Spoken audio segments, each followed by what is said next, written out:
I swear I didn't even invite her up. She just saw me sit and get everything ready. Hi.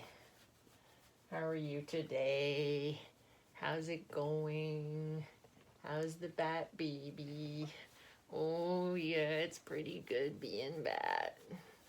You have a good life. I think about all the doggies out there that their parents leave the house every day to go to work, and I work at home.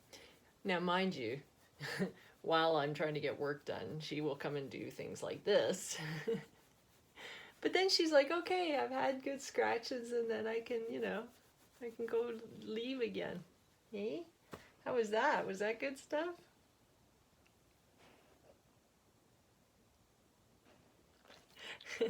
Nice. Well, should I do this video? Hi there, and welcome to the 31 Days of King Juggernaut. My name is Karen Stever, and I'm your host along with the bat baby of the bats. She's quite a girl. And wouldn't you know it, today I'm talking about the dog. This is, let me just kind of make sure I was reading the last chapter I was supposed to be reading to you here. So chapter 19 is called The Great Stone Dogs. And I was going to read from that chapter, but I don't want to. When you get that close to the end of the book, I really don't want to read you anything that's going on there. But what I will do is introduce you to a dog back in the chapter, The Songbird in the Music Box, that was in chapter 6. So Ian has settled into his new home on Deep Creek Road. He lives at 39 Deep Creek Road. You see the number 39 come up a lot because it's 1939.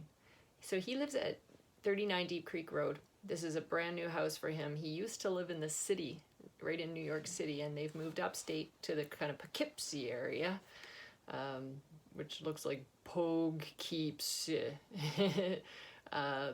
Poughkeepsie. Anybody that lives in New York would understand that. And so very new at the house, and he's walking outside, and this is what happens to him. Sadly, the ears had disappeared, but his attention was quickly refocused on the chatty windmill.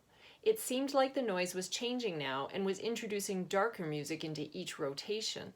Perhaps a tiny creature was inside playing a wee harmonica or an accordion. Was a bird trying to fend off predators from her nest? He stepped down onto the grass and over to the notes to get a better look and listen. As he moved closer, the sound was getting louder, but it wasn't the windmill at all. It was coming from the road. He looked down the driveway and realized someone was traveling by foot, so he took several very restrained steps along the lane to see who it was. The figure stopped by the old sign with the house number that Thomas promised to fix, and the man waited for him to come closer. Ian recognized the old gentleman and stopped to listen to his song. It was Albert, the organ grinder from the streets of Manhattan. He had his organ monkey and a scruffy parakeet on his shoulder. "I hitched a ride," he said in a soft English accent. "Well, several rides, didn't we, Applesauce?" He giggled to the bird on his shoulder. Ian didn't seem alarmed by this. "Why am I on your road?" he asked in a big husky voice. "I don't care about that, and I love that you don't care about that." Ian turned to look back to where he saw the eyeballs.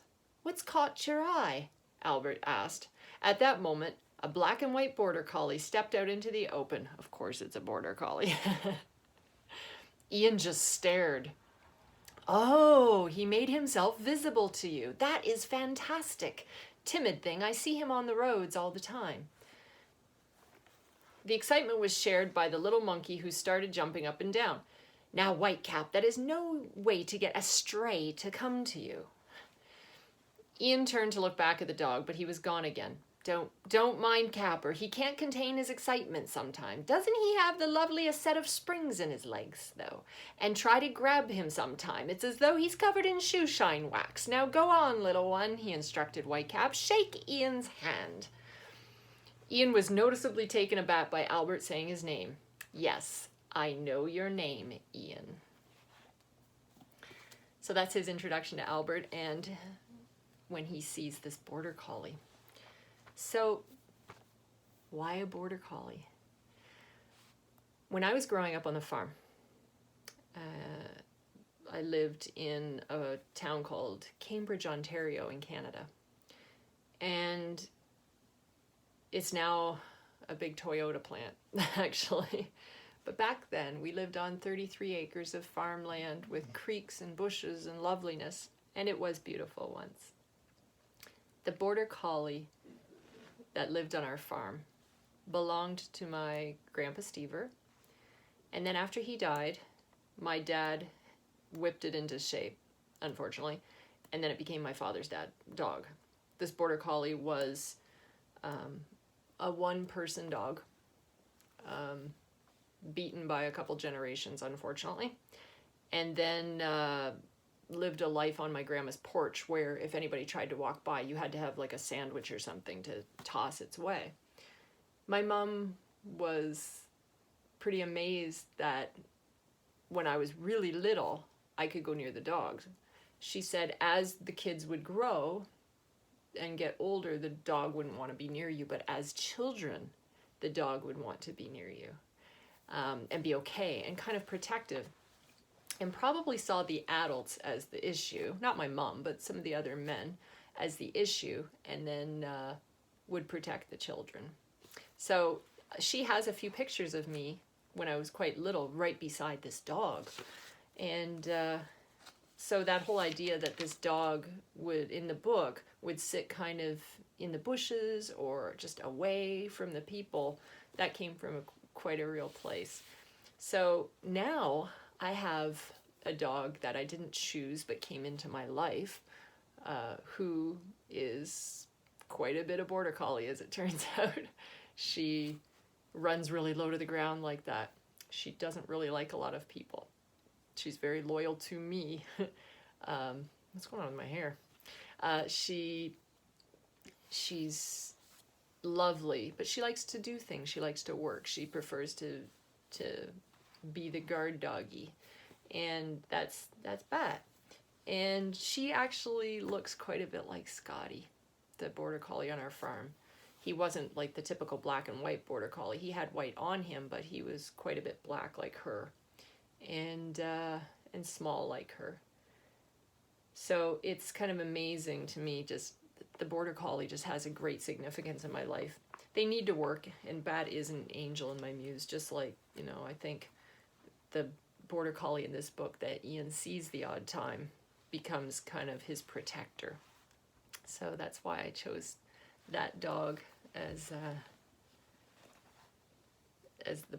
why I chose the border collie as the dog in the book. So you'll just see that dog kind of appear here and there, and with some great significance. So I hope that that you follow along. I hope that you grab this book. I'm only a few days away from its official release on Halloween, and I thought, well, the second chapter of the book, The Skeleton Horses of Polypal Island, is a circus on an island, and it's very Halloween themed because it takes place in October. So it's pretty stunning to me that even though I wanted this book released months ago, it just wasn't ready, and I was frustrated because it wasn't getting out there. And it's just, I'm like, oh my god, it's been floating in my head for so many years. Like, I thought about the story of Ian and everything, like back in 2008, 2009, Idiot Savant, that whole record is about Ian in this story. And it just felt like the book was never coming out. And yet, here we are, Halloween, it's ready to go. And I'm excited to ship you your copy because I feel like if I can get it out of my head and into yours would be better. So I'll tune in with you guys again tomorrow. Let me see what the next thing is I'll be talking about. Every day I'm releasing a puzzle piece, right? And I'll be showing you the full cover on Halloween.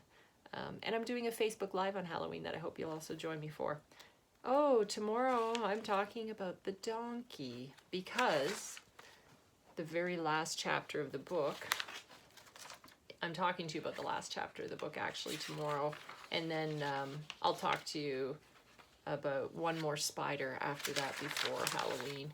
But the last chapter of the book is called What Was in the Donkey's Wagon. So that's how the book will end, but not the series. This will end there, but it will move on to King Juggernaut, Berlin after that, and then 5 more books after Berlin. Thank you so much for tuning into these videos. Thank you for believing in the power of the playground, in the power of compassion, and the power of kindness. I hope you'll tune in again tomorrow, where I'll talk to you about the donkey, okay? Have a great night, have a great day wherever you are in the world, and I'll get Bat up here to say goodbye if she wants to. Hey, Bat. Come here, Bat. Come on. Oh, she really doesn't want to. Okay, what if we did this? What if we did this? No? You hate when I do this? Yeah, she's gonna sit on the floor.